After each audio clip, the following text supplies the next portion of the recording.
काय रे दादा काय करतो? लाव लवकर फोन. अरे हो थांब जरा धीर धर. दादा एकदम तो सोयरी जुळून दे. तो पोरा चालून येत तो केल्याने तुम्ही ना आता कोयल्या पोरा पाहिजे का? हा बरं दादा फोन स्पीकरवर ठेव, मला येऊन द्या आवाज. हॅलो ताई. हॅलो. बरे आहे नगरची? सगळी बढियान.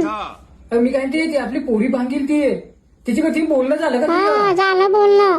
गावांची नी काल लावले आणि तो पोर आहे तो तामेन दारू पिते. दादा मी तो कोणचा वाईट नाही केलं गावाला, तरी गावांच्या उरिकाला चालला होता माहिती. गावाच्या लोकांचं काम ते आहे. त्याचं कोणतं बिचारायचं चांगलं होत हो ना तर झाड चांगलं करून दिलं नाही. ज्याचं करावं बोला तो ते माय खरं वय झाले का नगिनाचं. हा आमच्या घराची बहुथा लाखी वय आहे, टेन्शन नाही डायरी. राडच्या ती वय नाही तुझं वय किती आहे? जास्त नाही, फक्त 35 वर्षाचं वय. 35 वय चालू झालं तुला. नको उल्या पोऱ्या बघत कुत्रा तर तुला पोरी देईल का? काय करायचं आता? हॅलो.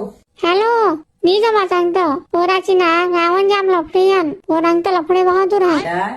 ती पोरीची करता फोन आलता तर ती पोरी देत नाही. याच्या अंतर गावात जाम लफडी अंत लफडे बहादूर आहे अंत गावात. काय या तुमच्या जमान्यात कोण लावा लावीचा धंदा करी का गावात? ते म्हणून काय नव्हता. मग सोयरी काही जुलवायची तुमच्या म्हणतं.